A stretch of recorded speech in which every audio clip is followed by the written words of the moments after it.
Hello, I'm Chris Williamson, and this is No2Nato. We're going to be discussing NATO's successful regime change operation in Syria this evening with two outstanding guests, Professor Piers Robinson and Richard Medhurst. Piers founded the Working Group on Syria, Propaganda and Media, and is the co-director of the Organisation for Propaganda Studies. Richard was born in Syria, and he's an independent investigative journalist specialising in US politics, international relations and the Middle East. It's no coincidence, that as soon as the ceasefire with Hezbollah was announced last month, the regime change operation in Syria began on several different fronts. The corporate media refers to the militias who mounted the offensive as Syrian rebels, but many of them have no connection whatsoever to Syria. And Hayat Tahrir al-Sham, or HTS, is made up of former ISIS and al-Qaeda fighters. Joe Biden's national security advisor, Jake Sullivan's on record saying that al-Qaeda is on our side in Syria. Well, the United States has spent millions of dollars arming these al-Qaeda and ISIS-linked militants in order to effect a regime change operation against Bashar al-Assad. The Kurdish Syrian Democratic Forces, often referred to by its acronym SDF, is another faction that's participated in the regime change operation. The SDF has also been bankrolled by the United States for years and was used by the US to steal Syrian oil after occupying Syria's oil fields, with America's help, of course. Then there's the misnamed Syrian National Army, made up of militias who've been directly supported by the United States. They also participated in the regime change initiative. But we mustn't underestimate the role played by Turkey, another NATO country. They were hugely significant, and Turkey's been given succor to the head-chopping militants for years in Idlib, which is a Syrian province bordering Turkey that Turkey has occupied since 2017. Furthermore, Turkey broke the terms of its agreement with Russia and Iran, which stated that all three countries were committed to the sovereignty, independence, unity and territorial integrity of the Syrian Arab Republic as a multi-ethnic, multi-religious, non-sectarian and democratic state. The agreement that was signed by the three countries also expressed their conviction that there's no military solution to the Syrian conflict and that it can only be solved through a political process based on the implementation of the UN Security Council Resolution 2254 in its entirety. Now, some commentators are suggesting that Turkey could gain from Syria's demise by enhancing its role as an oil distributor with a new pipeline from Syria's oil fields. But I guess the biggest benefactor will be Israel. They've already made further incursions, as I'm sure everybody's seen on the news, into Syria beyond the occupied Golan Heights. There's even been reports that Israeli tanks have been seen on the outskirts of Damascus. Assad's fall also represents a major blow to the struggle for Palestinian liberation. Whatever criticism that may be levelled at Assad's leadership of Syria, he was a key figure in the axis of resistance. He'd been offered huge personal inducements to abandon the Palestinian people on a number of different occasions, but he refused. And the logistical impact on the resistance factions in Palestine and Lebanon, for that matter, can't be overstated. And that's because Syria, under Bashar al-Assad, was the land bridge for crucial supplies of equipment and materials reaching Lebanon and Palestine. But this crucially important fact seems to be lost on a number of Palestine solidarity activists who've been actually celebrating the fall of Bashar al-Assad. So at this point, let me bring in Professor Piers Robinson now as our first guest speaker this evening to give us his perspective on the tumultuous events that have taken place in Syria over the last couple of weeks. Good evening, Piers. How are you, mate? Hi, Chris. I'm well. Well, we have 2024, the overthrow of yet another government. And there's a feeling of Groundhog Day, really. We've been here before, Libya 2011, Iraq 2003, Afghanistan. This is clearly another success, ultimately, for the Western war machine, for the military-industrial complex, for the Western Empire.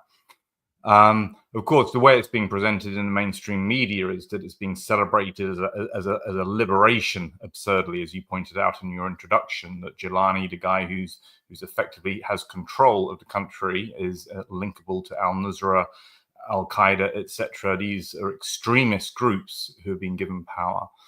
But that's where we are. And in some ways, I think that I'm hoping that however disastrous this outcome is and will probably become for the people in Syria, the only sort of positive, or not really positive, but the only useful thing out of this is potential just to waken up more people in the West as to what is going on in the international system and what our governments are doing.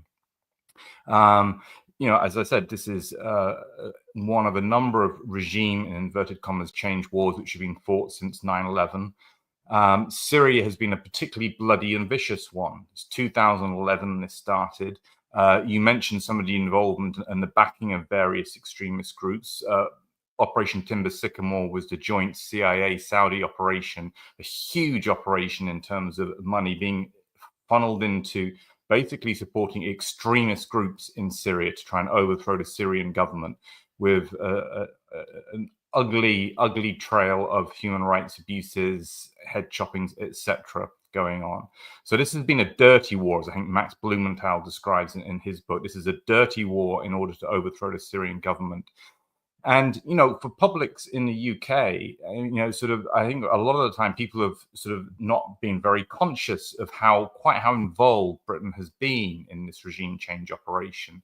And the fact of the matter is, going back to 2011, you see the emergence of a major propaganda operation funded through the Conflict Security and Stability Fund, money going into these cut-out organizations or these outsourced operations such as ARC, Incostrat, the White Helmets, CEJA as well, the Centre for International Justice and Accountability. And these effectively outsourced propaganda operations have been very effective in building a narrative, a perception amongst the British public that has essentially demonized the Syrian government, promoted the sort of claim that he was using chemical weapons against his population, whitewashed the groups that we were backing, and the White Helmets played a key role in that. And also providing, as we found out with the Incostrat outsourced company in 2016, providing PR to groups such as Jaish al-Islam. And this has been an immense operation. And the research I've done and the work I've done with colleagues such as David Miller and others in the working group for Syria Propaganda and Media, we were very conscious of the sort of tender documents being handed out early on. And how you effectively had these sort of former British military people who would sort of go into and take over these companies. So you had Paul Tilley running Incostrat, you had James LeMessurier, of course, becoming involved in the White Helmets and setting up that organization. So it's propaganda by remote, that we've had in the case of Syria from a British context. And what it's basically done is deceived the British public. It's made the British public think that Assad is all bad. He uses chemical weapons against his population.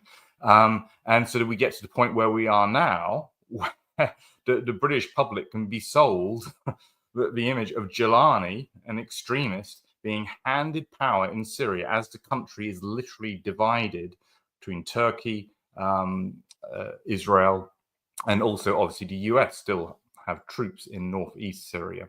And it's seen as a good thing. It's seen as a positive thing. And it's a very perverse sort of impression which is being created. But that's what has been achieved through these propaganda campaigns that we've seen. In the final thing I'll say on this is that it should be getting pretty obvious to people by now. You and I have lived through 20 years plus of major conflicts in the international system, and we lived through 2003, Iraq, and we've lived through Libya. We've seen all the destruction. We've seen all of the mainstream media celebrating when these governments fall, and then we've seen the disastrous aftermath, and then we've seen the outcome of, for example, the weapons of mass destruction search in Iraq. Well, there weren't any because it was a deception. And so I think all of that is, at least in that there's a possibility for people to become aware of what's going on. This is a war machine. It's a war machine which started with 9/11. And, for anyone who takes the time to look carefully at 9/11, they'll understand fairly quickly that the official story on 9/11 is false. It's untrue. and then the allegation of Al-Qaeda attacking us. And well, here we are now in 2024, and we're giving Al-Qaeda effectively control of Syria. That should get people to think a little bit more carefully. So I think, the deception and the propaganda and the reality of what we've seen and the horrendous destructiveness across all of these countries, I forgot to mention Afghanistan, is this a point at which we can, No2Nato can actually get more of the Western public to realize our governments are engaged systematically in attacking other countries, all completely illegal under international law, violates all of our sort of proclaimed norms internally. We're supporting extremist groups, and you look at any of the workers, like, for example, Ava Bartlett or Vanessa Beeley in Syria, and you see this litany of violence coming from these extremist groups, horrendous, horrific violence. And, that's what we're doing. That's what our governments are doing. So before we attack Iran, and I'd say we're heading in that direction, I think we need to work very, very hard now to try and wake up as many people as possible as to what's been going on, however demoralized everybody's feeling at the moment. Because I know people are feeling demoralized at what has just happened.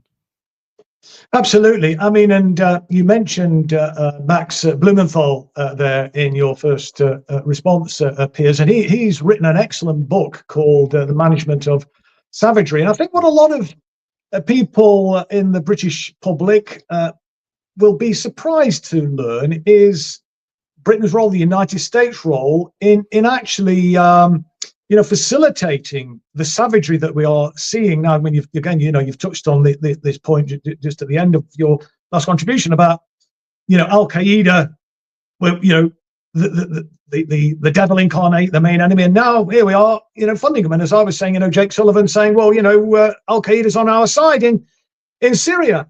Just say a word or two, Willie, because I know you obviously part of your thing is you kind of study sort of propaganda.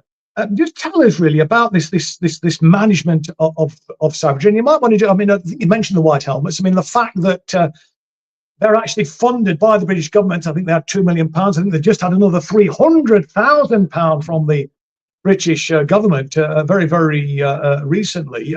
Just say a little bit more, will you, if you could, Piers, about this whole, as I've said, management of savagery and the role that the British government has actually played in what's happening here in Syria now. Well, essentially, I mean, of course, any kind of student of history will know that British foreign policy has been involved in groups such as the Muslim Brotherhood and has historically supported extremist groups, and so has the United States. Extremist groups are useful proxies for our foreign policy objectives because they're brutal and cruel, and they're able to get the job done. And and we've seen this on steroids in the case of the Syrian conflict. So the fact is, we back these extremist groups, we arm them, etc. And then, of course, it becomes essential to sell this to Western publics, because Western publics, and our liberal friends in liberal bubbles and the people who read The Guardian, watch the BBC, they think, well, we're not people who do that kind of thing. We are on the side of right and democracy and tolerance, etc. So you've got to sell this, you've got to package these extremists to your publics, and you do that through propaganda. You do that, for example, through organizations such as the White Helmets, which you had set up in order to essentially give a very sort of particular interpretation of what was going on in the conflict. And of course, as you know from my own work, we know full well that the White Helmets have been very closely involved in the supplying of information regarding alleged chemical weapons attacks, and that being fed up into the Organization for the Prohibition of Chemical Weapons, and that has been manipulated information. And of course, in the work I've done a lot on the alleged Duma attack, where OPCW scientists themselves came out and effectively blew the whistle on the manipulation of that investigation to point the finger at the Syrian government.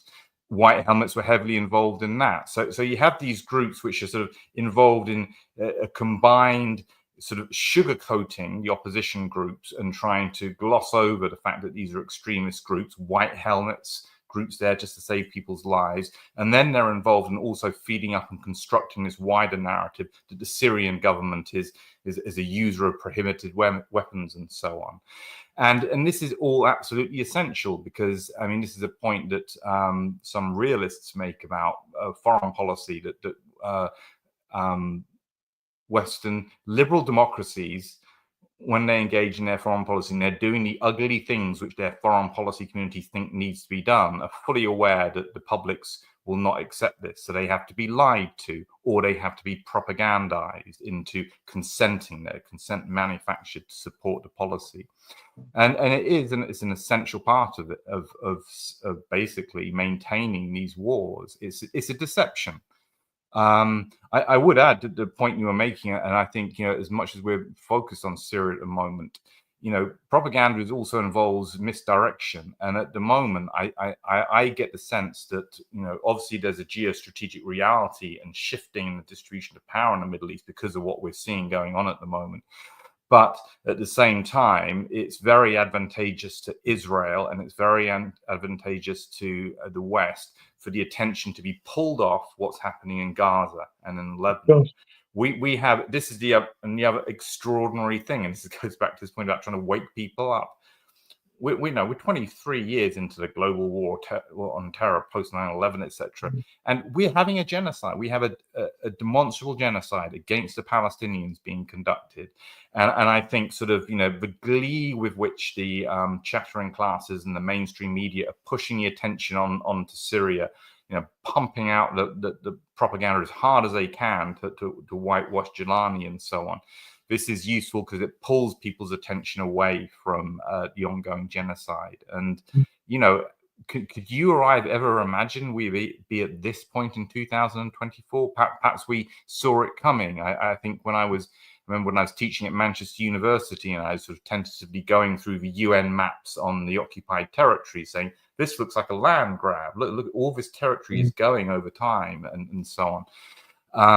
But did we ever think it would get to this point where we see the level of destruction that we do in Gaza? So there's this is one of the problems we face with educating the public is that there's the propaganda, there's all the propaganda surrounding Syria, but also, these are powerful actors we're up against. They have huge resources, and some of their calculations on this are right. Let's get people focusing in on Syria.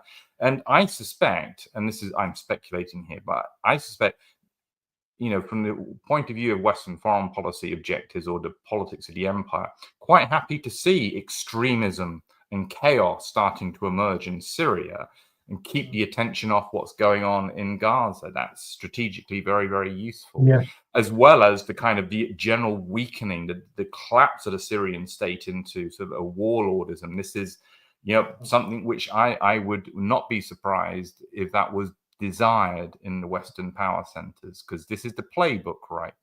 You break a state and then you dismantle it. And, if it's broken up and you've got groups fighting, then it's easier to control. You see it in the DRC in that conflict over the last 20 years. And there's many other examples of that. So the kind of sort of scorched earth caused chaos is functional and useful to Western governments. And, without going on too long, of course, this in a way was always the objective, right? If you go back to the Project for New American Century in the 90s, breaking the big states in the Middle East, breaking Iraq, breaking Syria, Iran was always last on the list. And, that's where we're at, unfortunately. Indeed. And just another word on propaganda, if I may, Piers. I mean, the propaganda is very insidious, isn't it? It's not just simply the corporate media outlets that are engaged in this propaganda exercise. It's kind of Hollywood. It's the whole arts sector as well, isn't it? Just say a little bit about that, because I think that doesn't it, in my opinion, help to shape opinion. Perhaps in a more subtle way, but it's very powerful as well, isn't it? I think propaganda is ubiquitous, and so you have to kind of, as you described, the sort of the formal or the usual, so what people understand as propaganda, government briefers pumping information out and so on. But the manipulation of information and the funding and the resources and so on. This penetrates all sectors of our society. I think if you look at academia, you can see effectively the production of manipulated information and so on through funding streams. So academia ends up playing a propaganda role. You see it the same in the arts, in popular entertainment. Your point about Hollywood is well taken. I mean, Matt Alford and Tom Secker's book on Hollywood and the comfortable relationship between the Pentagon and Hollywood and so on in terms of scripts, etc. This is very, very pervasive. Propaganda in Western societies is very deep in the sense that it penetrates right down into the education system and so on. And it's also it's stretched in terms of how far ahead I think elite groups are thinking is quite extensive. That there is long-term planning about shaping public opinion, moving the public towards accepting. And at the moment, as we see in the chatter coming from our political classes and from NATO, you can see this discourse of moving people towards acceptance of the idea of war and conflict. Yeah. And you can see this feeding and it bleeds into our media, it bleeds into Netflix and so on. And, I suspect that we are, and it's a depressing thought, but we need to be alert to it. But that's exactly what's happening. We are being shifted towards a position of being on a war footing. I mean, obviously, we're literally in direct conflict with Russia now over the Ukraine. We know what's happening in the Middle East, and and that's why I'm happy with No2Nato being around. I mean, I used to go and give talks at NATO. Back in the days when they used to invite me. But this is a war machine, and it's dangerous, for us and the populations, and we need to find ways of solidifying our resistance to it and to stopping it, because I think they are pushing us towards that point where at some point, I don't think it's going to be a kind of a traditional war, but it's going to be a situation where we are in direct conflict in some shape or form, and our sons and daughters are going to end up being in those conflicts. Exactly. I mean, we might have time to get into that a little bit more towards the end of the program. But just before I bring in Richard, I wonder whether you might just say a little word or two about your response to those in the liberal left and some in the Muslim community who have been celebrating the fall of Bashar al-Assad, and for those of us that have raised concerns about what's happened, being labelled as Assadists. You're an Assadist if you are raising questions and are expressing concerns about the implications of this geopolitically. Well, one propaganda strategy is to divide communities and divide resistance communities, and I suspect that's what's been going on in this case, where you see this division, for example, in the Palestinian movement and so on, with those supporting the overthrow of the Syrian government and those who are not. I mean, I bluntly, it's naive.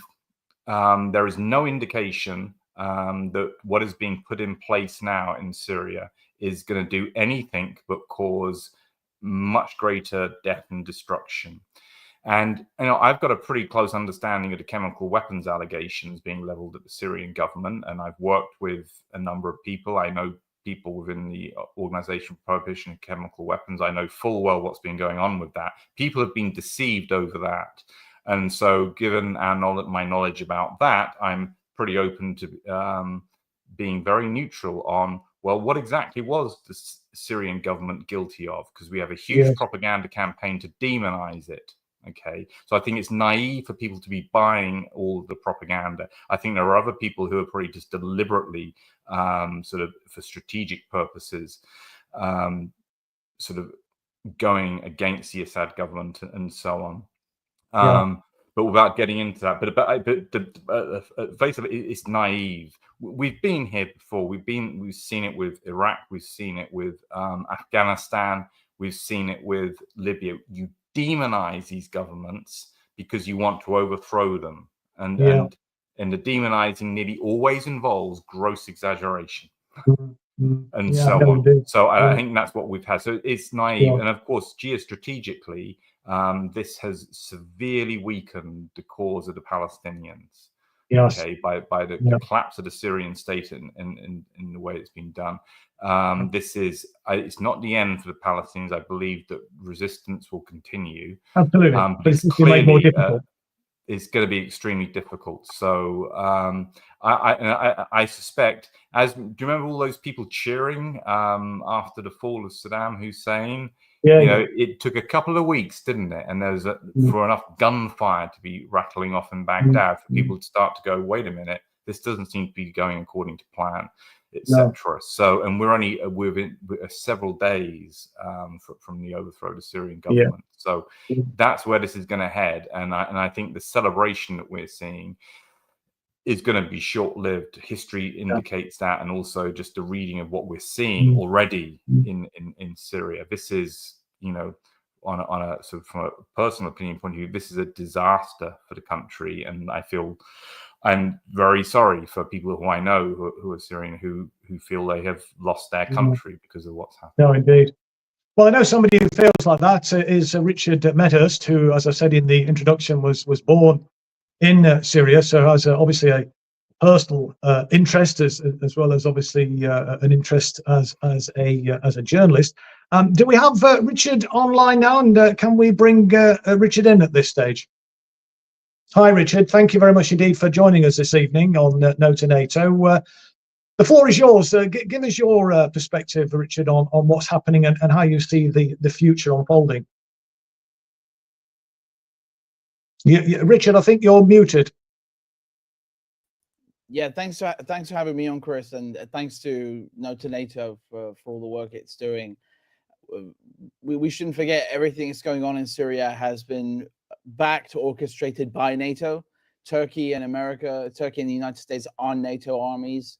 So we've had 2 NATO armies occupying Syria for a long time now, and they are, it's not just Israel that's profiting and making moves inside of Syria. We really have to look at the bigger picture, and I find it absolutely incredible how people can talk about Syria without mentioning geopolitics. They want to pretend like it's some kind of planet that is just in space, and there's a dictator and now he's gone and everything is rosy, and that's not how it works. I mean, it's you get the impression these people have never picked up a map in their lives.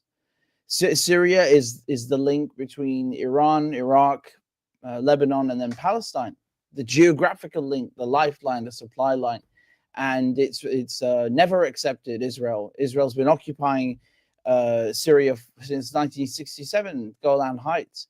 Syria was the last Arab state in the region that actually upheld the Palestinian cause. Right?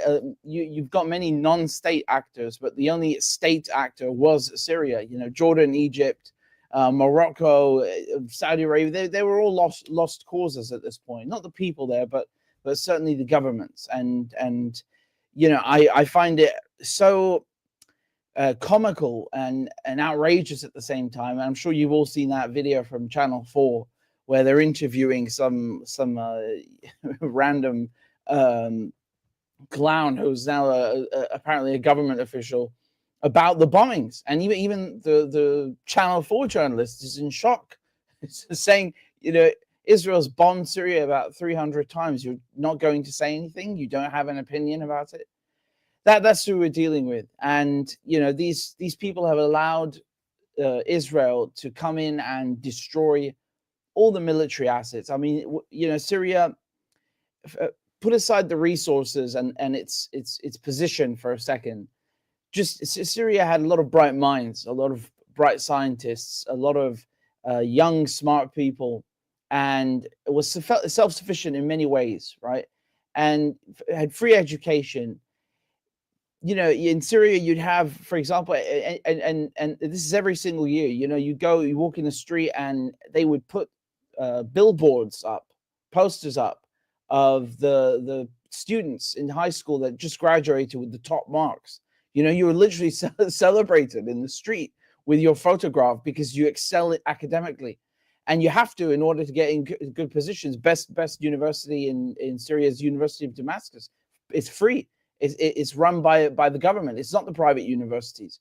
So, you know, there's a lot of competitiveness, and also that mentality means that you have a very bright future of you know, young people that are worth investing in. And now all that research and development, all of that wealth that's been accumulated, I don't mean just material, but also the R&D, the knowledge, and again, under sanctions on top of it, has been flushed down the toilet.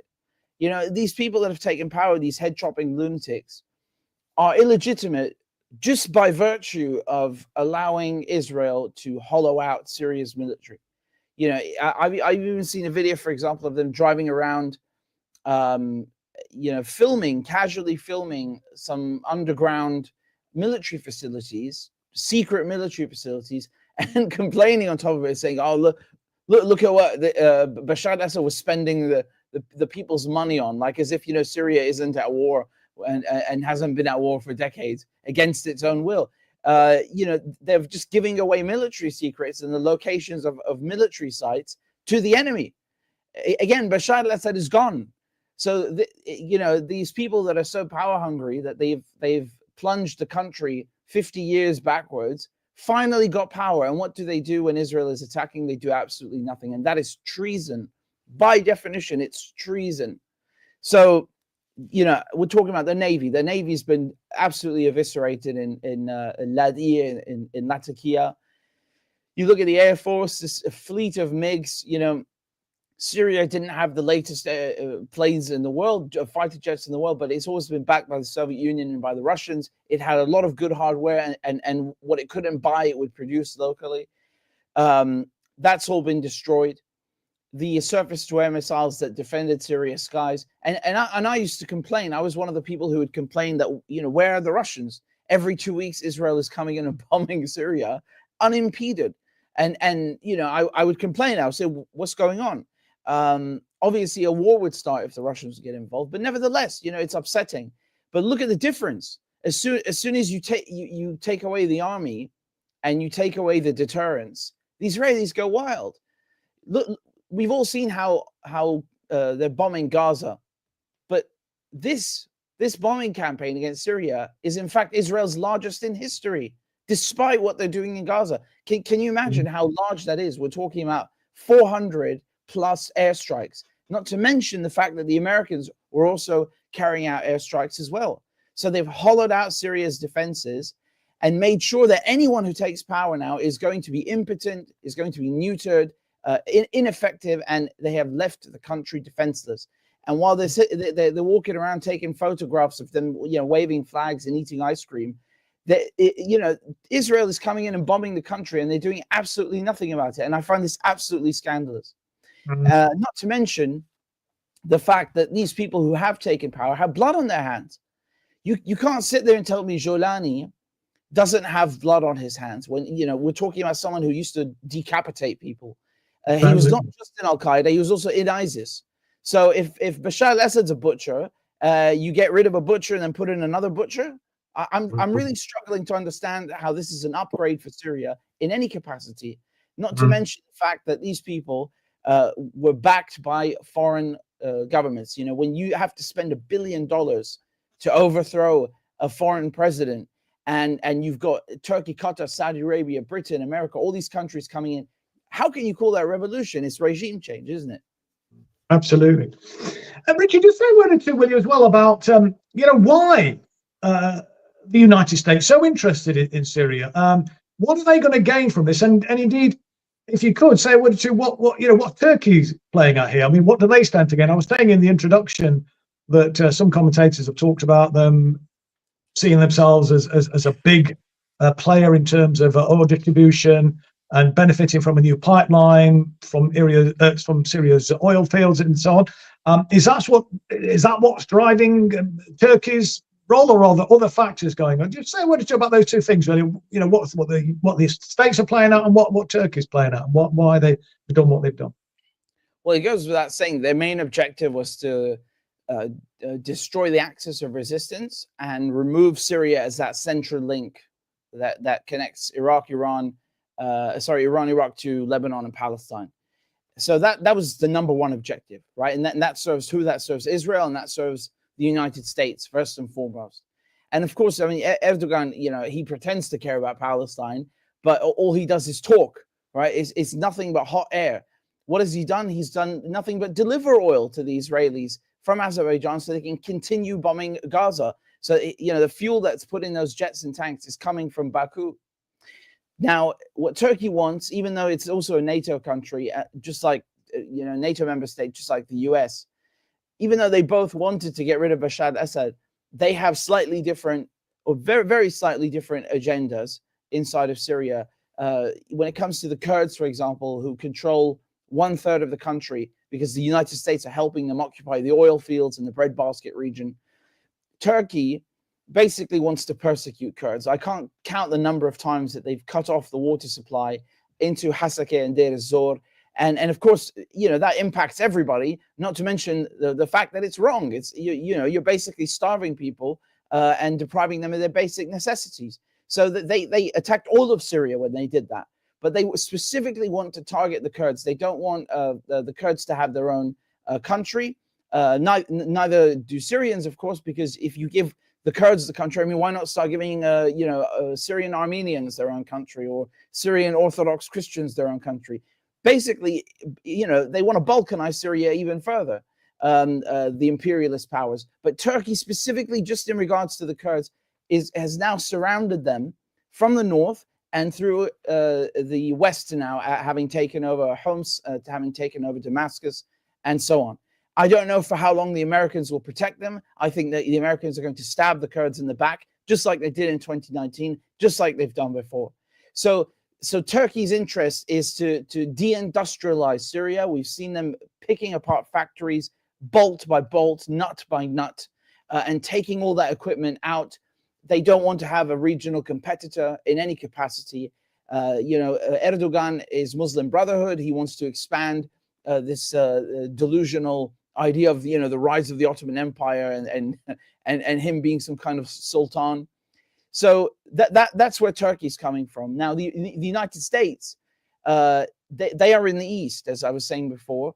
Turkey's coming from the north, and Israel, they've come in from the south, and they have their project of Greater Israel. So they've succeeded now in destroying the axis of resistance, or basically Syria's central role in it. And they, of course, want to take more land. The finance minister, Smotrich, was just saying on camera a few weeks ago that he wants Israel to extend to Damascus. So these people are absolutely shameless about their expansionist, messianic ambitions. They're a bunch of colonizers and a bunch of thieves. There's no other way to put it. Yeah, no, absolutely. And of course, Turkey, broke that agreement that they'd made with Russia and Iran, the Astana process, to basically, police, if you like, the UN Security Council Resolution 2254. I think it was back in 2015. And I mean, I talked about some of the terms of that in the introduction, Richard. I don't know if you heard that, but one of the things that it said in that agreement was that there can be no solution through military action, as it were. Well, I mean, Turkey's clearly broken that trust, hasn't it? I mean, what do you think the long-term implications are for that, if any, in terms of the way they've kind of double-crossed Russia and Iran? Sorry, just the last words you said about Russia and Iran. Well, they've double-crossed Russia and Iran. I mean, they signed up to this agreement. And they've broken the terms of it. Yeah. I mean, the sad thing is that I think we'd have to be here all night counting the amount of UN Security Council resolutions that have been violated, not just by Turkey, by the way, but by Israel, by the US. 242, 497. It's a very, very, very long list, unfortunately. But I think we have to wait and see what's going to happen between Turkey and Iran, Russia, because it's still not clear what happened. What led to the army not fighting, being ordered to stand down, because many soldiers filmed videos saying they were ordered to stand down. We saw columns and columns of troops just, surrendering. So there was obviously a deal going on here. I think, my hunch is that sit down we saw between Turkey, Iran, and Russia in Doha wasn't, a meeting of old compadres who wanted to have a nice sit down because they all share love for Syria. I think what happened is that it was a lost cause by that point. I don't know if Bashar al-Assad was already in Moscow by that point, but I think they could all see that it was over, and they were basically just hashing out the terms of the agreement that there's not going to be any bloodshed, that Turkey and its the Al-Qaeda groups that it's backing will form a transitional government, and maybe Assad is allowed to get out freely. I really don't know what they actually agreed on in that meeting, and I don't think we will for a very, very long time. But the reverberations this is going to have are going to last for generations. They really are, and it's it's shocking that these rebels, so-called rebels, didn't waste 5 minutes breaking all the promises they made. They said they're going to give amnesty to Syrian soldiers. Now we see them being executed and lynched, beaten in public, just horrific vigilantism and thuggery. They said they're going to protect journalists and protect minorities. And I saw ISIS trucks driving through Damascus neighborhoods, Christian neighborhoods. I saw a Christian Syrian journalist saying that she'd been stopped in the street and harassed and questioned about whether she's an Alawite or a Shia or a Christian or a Druze. I mean, it's unheard of in Syria, and it's really disgusting. And the worst part is that you have foreign entities backing this stuff. It'd be bad enough if this sprung out of Syria itself, but you have a tiny portion of Syrian society that is crazy, just like you do in every single country in the world. And what's happened is the CIA, MI6, Mossad, and Turkish intelligence went and backed those people, and now gave them the keys to the oldest city in the world. And a lot of people are trying to be, to keep their fears at bay, and they're trying to be hopeful. Really, I'm telling you, they're trying to believe that these promises that are being given about electricity coming back and food coming back are true. A lot of Syrians really don't want the country to fall apart. They want unity. They just want it to all finally be over. But these people that have taken power, they're not in the business of forgiveness. They hold grudges, and we saw what they do when they do have power. They chop people's heads off, and they are the scum. They're really the scummiest terrorists that we can possibly imagine. And it's no surprise the CIA, MI6, Mossad got in bed with them, honestly. We're talking to Piers, obviously before you came on to say your piece, Richard, about propaganda and the role of the political class, and we touched on it a little bit with what you've been saying now as well. I wonder what your thoughts were in relation to the British Foreign Secretary's statement in the House. I don't know if you saw it, when he was commenting on Bashar al-Assad leaving to go to Moscow, referring to him as a rat, scuttling out of the country. I mean, how do you respond to that? And how should we all respond to statements like that from the British Home Secretary, British Foreign Secretary? I beg your pardon. Yeah, I mean, it's such a, I mean, it's unclassy, to say the least, to put it really mildly. I think it was lost on him, perhaps because he doesn't know basic Arabic. Assad means the lion. It's literally the guy's name. So it's not like, people call him that just because randomly. But, he said that he's not the lion of Damascus, he's the rat of Damascus, and he fled with his tail between his legs. I mean, come on.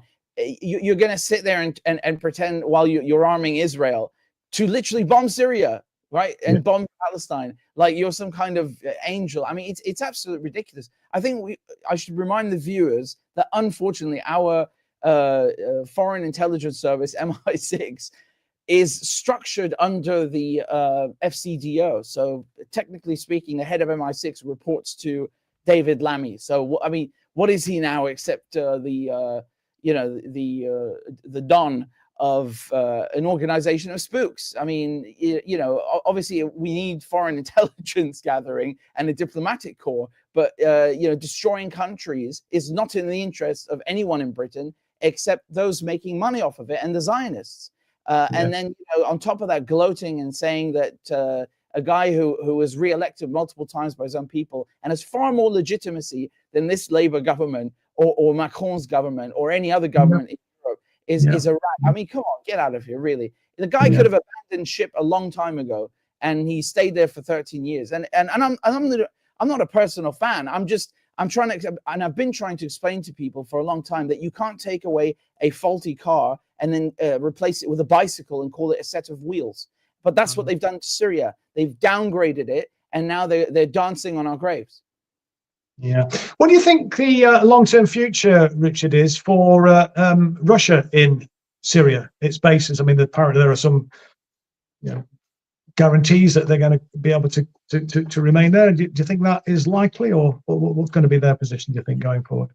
Yeah, so they have a strategic base on the Mediterranean Sea in Syria, in Tartus, in Latakia. This is on the Mediterranean coast. It's about 4 hours drive from Damascus. And, they've had that base since about 1971, 1973. It's been leased to them for several decades. And by the looks of it, despite Russian ships leaving and a lot of personnel being evacuated, by the looks of it, they're going to keep that base. And I'm assuming this is perhaps one of the things that they sat down and agreed on during their talks, that no matter what happens and no matter who takes power, those bases won't be touched. I'm not necessarily saying that means Russia sold Bashar al-Assad. I mean, that doesn't even make sense, because they already had the base, right? So they didn't get anything new. But as a matter of fact, those people who are complaining about Russia trying to expand its sphere of influence inside of Syria and the Middle East, that base was crumbling. It was a shambles around 2011. But because of the war, this dirty war on Syria, it ended up being renovated, upgraded, renewed. It's state of the art now, actually. That's the irony of what the West and its allies did inside of Syria. They actually, in one way, kind of invited or forced Russia in the end to come in and upgrade its presence in Syria. And we should all remember that Russia kind of had to be not begged, but convinced by Iran and Syria to join after they were unwilling to get involved. And Russia's future, I don't think they were going to have much of a role inside of Syria. They're busy with Ukraine, and we shouldn't forget that what's going on in Syria right now is an extension of this war in Ukraine and the genocide in Gaza. It links everything together, and they thought, okay, well, if we go from the side, we flank them, we can wear them down, distract them, and look at what they've done. They've distracted us even from talking about Gaza. You know what I mean? So it has served their purpose, the imperialist purpose, to a certain degree, and NATO's goals to a large degree. And I think it doesn't mean that all is necessarily lost, but it goes to show you that Iran, Russia, Syria, they were putting up quite a fight. And I really want people to understand that what just happened is not a revolution. Again, when you have dozens of foreign actors working around the clock to get rid of your government, that's regime change. It's not a grassroots homegrown revolution. And now the future for Christian minorities, for other minorities, is looking very, very uncertain. And the harassment that's already taking place, these public executions. Yes, we all saw this coming. We saw what NATO did in Libya. We saw what NATO did in Afghanistan and Iraq. It never ends well. And even if it did end well, they had no business being there in the first place. And Syria. I mean, it's a huge tragedy, isn't it? I mean, just in terms of the Christian community, the oldest Christian community in the world, is potentially going to be destroyed. It's quite sad, I was baptized in Syria. You should see the monasteries and the churches that are in Syria. A lot of them are still underground, because back then the Romans would persecute Christians, so they would have to pray underground. This is the same place where Christianity spread to Europe. So these people that are sitting in the House and in Congress and want to quote the Bible every second minute so they can justify backing Israel. For some reason, these evangelical U.S. Congress people, they don't seem to mind butchering Christians in Syria and butchering Christians in Iraq. And I'll just remind viewers that after we invaded Iraq with the Americans in 2003, 80% of the Christian population in Iraq disappeared because we allowed people like Jolani, and he was in Iraq, to come to power, to butcher minorities, to persecute Christians. And that is a tragedy. We're not talking about some people who happen to be Christian inside of Muslim countries. These are the original Christians. They're the descendants of the first converts. And that's the same thing in Syria. You've even got places like Ma'lula where they speak Aramaic. They still speak the same language that Jesus spoke. So for people who claim to love the Bible and who claim to be religious, they sure love killing Christians and Christian communities. Indeed, and Christians being killed in Palestine as well, of course. But someone else who's benefited hugely from this is Benjamin Netanyahu personally, isn't it? I mean, hasn't his position now been consolidated? I mean, I know he's in some difficulty with a court case for corruption looming over his head, but I mean, he's unassailable now, isn't he? I mean, I can't see this going any other way. I'm sure that most Israelis are looking at this and they're very, very happy. They're very happy that Syria is now basically under Zionist control, that it's not able to defend itself, and the fact that they already had the Golan Heights in '67, but now they've taken even more of it. I mean, you've got Israeli tanks at 19 kilometers from Damascus. That is the legacy of this revolution. Yes. Anyone involved with that should hang their heads in bloody shame. How can you allow any foreign army, never mind Israel, that's been starving you, that's been bombing you, that has done everything in its power to help Al-Qaeda inside of Syria, to ravage the country, to invade? And it's not just that, Chris. They've taken over Mount Haramon. This is basically the highest peak in Syria. And it's not just because we like geology here. The point is that it's in the Golan Heights, and it's a strategic vantage point that overlooks Lebanon and Israeli troop positions, and of course has a lot of water.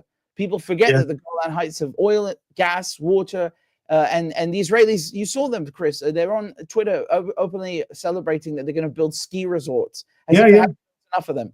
It's so disgusting. But if we say anything, apparently that makes us anti-Semitic, and we're violating their rights. Crazy. Yeah, well, we have to resist that absolute nonsense, don't we? But just before I bring Piers back in for any concluding remarks and any comments you might want to make about what you've been saying, this looks to me like the Greater Israel project writ large, isn't it? Is this well, just say a bit about that, Richard. Exactly. This is what it's all about, and so that's what Smotrich was referring to when he said he wants to expand it to Damascus, and they won't stop there. And all the people who stand idly by are gonna, they're gonna have a rude awakening, unfortunately, when they find that Israeli troops are in Iraq and in Saudi Arabia and back in Egypt. This is not going to stop. And even if you look at their map of Greater Israel, it leaves out everything that's east of the Euphrates, which is what the Americans and Kurds occupy, which is kind of ironic because if you think about it, the United States occupying that region means that it really is included now, isn't it? So it's in some parts it's gone even beyond what they were dreaming of. Israeli soldiers walk around in Gaza and now inside of Syria with patches of Greater Israel on their shoulders, on their arms, and they make no effort to hide what their intentions are. Absolutely. Expect that it's a colony founded on land grabs, and what they're doing in Syria is another land grab in addition to a tactical, if not a strategic, victory. Yes, indeed. Something that should really concentrate the minds of those who, in the Muslim community and in the kind of liberal left who, have been celebrating the events over the last few days and the downfall of Bashar al-Assad. But let me bring Piers back on for the last 5 or 6 minutes as well, and perhaps keep Richard on screen as well if we can. Is any thoughts on Richard's contribution this evening? Anything you would like to add to what Richard's been saying? Well, I agree extensively with what Richard's saying, and I feel very sorry for you and for what's happened to your country, effectively. I mean, it's interesting listening to this conversation we were having about propaganda before. Is testimony to the power of all the propaganda that there's been on Western audiences, that we're all sitting there feeling that we need to challenge this idea that is being pumped out, that we're liberating this country. We're not. This is a regime change, in inverted commas, operation. Same as Iraq, same as Afghanistan, same as Libya. It's happened again and again. These are very deliberate wars initiated fueled in order to pursue Western interests. We've known this for anyone who looks at the PNAC documents, looks at the Chilcot inquiry, listens to Wesley Clark talking about 7 countries in 5 years. This is Western power politics. It's nothing about liberation. It's nothing about saving people. It's about destroying countries to serve our interests. It highlights I think the depravity of Western foreign policy. But we're battling against this propaganda, so we feel we feel a bit cautious sometimes about saying that. No, these are just wars. They're illegal. Our political classes should be put on trial for what's been done over the last 20 years. The other point, I mean, you were trying to think about sort of the question of what was Russia's motivation in all of this. I mean, I keep on coming back to this kind of sense that this is geopolitics we have going on at the moment. We have big shifts in the international system. The Western Empire clearly isn't dead yet, but but there's shifts in the distribution of power globally, and there's and foreign policy elites see these things as chessboards. Okay, so you could conceive of Russia doing a deal over the Ukraine and Syria. You could also see this in terms of spheres of influence starting to emerge, as we had during the Cold War, right? And you had conflict often at the margins of those spheres and so on. But you have that kind of tectonic shift in the geopolitical structure, and you have these conflicts, and maybe this is and with Israel there pushing and taking going for the Greater Israel Project and so on, Russia pulling back, maybe drawing a line at Iran, and then seeing if things are going to settle there for a period of time. And I suspect we might be seeing that. The final thing, and we talked about misdirection in Israel and what's going on in Israel, and about how just shocking it is that we are living through a genocide. And you and I, when we were at school, Chris, and I'm sure Richard as well, you always taught never again and so on. This is what we set up the United Nations, and here we are again doing this. And clearly Israel, the Israeli or the Zionist project is, of course, they're cheering at the moment. They're sending the tanks into Syria, as Richard described. It's very difficult, but I have a crystal ball, but ultimately, and we're in a kind of a shock and awe campaign, right? Especially with events over the last year and the genocide, and then with what we're seeing in Lebanon and Syria. And people are a little bit dazed and confused. I'd be surprised if this is ultimately in the long run going to play in the interests of the Zionists and of the Israeli state. The genocide is so blatant. The awareness of this is so globally, everyone else outside the Western bubble sees what is happening. I don't think it's going to play well in the interests in the long term or even the medium term for Israel. They're going to win this. They have the power, etc., and they're to take sections of Israel of Syria, but I'd say just wait. No, indeed. Because we're seeing I guess people dying. Absolutely. I mean, my message, I guess, would be to viewers is it is a depressing time. Those who are concerned about these matters, but we have to keep hope alive. And just on the point about propaganda, there's been a massive propaganda effort for decades and decades in support of Israel. Well, they've lost the battle of public opinion over Palestine. And while some people have been hoodwinked into thinking the regime change taking place in Syria is a good thing, a lot of people don't think that, but some people do. I think they will already getting a rude awakening. And so in spite of, the best endeavors of the powers that be, public opinion around the world is overwhelmingly on the side of right. And, quote I often use from Martin Luther King about the arc of the moral universe is long, but in the end it bends towards justice. And, what we've got to do is try and use our best endeavors to ensure that arc does bend towards justice sooner rather than later. But guys, we are out of time now. I want to really thank you very much indeed for participating. And just a bit of news hot off the press. I'm absolutely delighted to say that Richard Medhurst has agreed to be a regular host now of No2Nato. And so viewers will be seeing Richard a little bit more, taking the role that I've taken tonight in chairing meetings. Obviously, he's got a wide experience and obviously has a lot of important things to say. And I would also plead for the fundraising exercise that we're engaged in now. We're trying to, build support for No2Nato. We've got a financial appeal going now. We're trying to raise funds to be able to appoint a full-time organizer for No2Nato. It's absolutely crucial, I think, that we have those resources, that strength in depth, really, to build this movement, because it is crucially important. We are hurtling towards World War III. We've seen, obviously, we've been speaking about what's happening in Syria tonight, but obviously what's happening over in Ukraine and indeed around the world. The growth of NATO is a threat to international peace and order, and I think more that we can alert people to that fact and raise consciousness and raise awareness, that will hopefully enable us to in the end win the day, because in these countries that allegedly have democracies, we can get people like candidates for the Workers' Party, who are anti-imperialist candidates and do want to bring about peace and justice in the world, and not just continually support the military industrial complex. But thanks everybody for watching. Any final I see you still on the screen, Rich, any final words about becoming a regular host on No2Nato?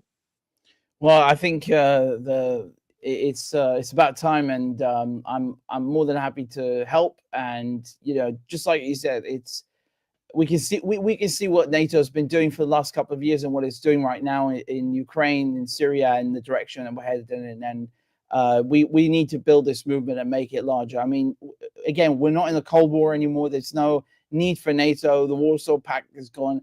NATO's an offensive alliance. We've got to get rid of it, and especially when it's a literal threat to world peace. Doesn't benefit anyone. So I look forward to hosting these, and hope I can do as good of a job as you. And I'm sure you'll do a far better job, Richard, and we look forward to seeing you on screen. But thanks very much indeed to Richard Medhurst, and of course to Piers Robinson this evening. I think it's been a really good discussion. Two fantastic guests with incredible amounts of knowledge to impart. And thank you everybody for watching this evening. No2Nato will be back soon, and we look forward to seeing you when we are back on screen. So thanks a lot and good night.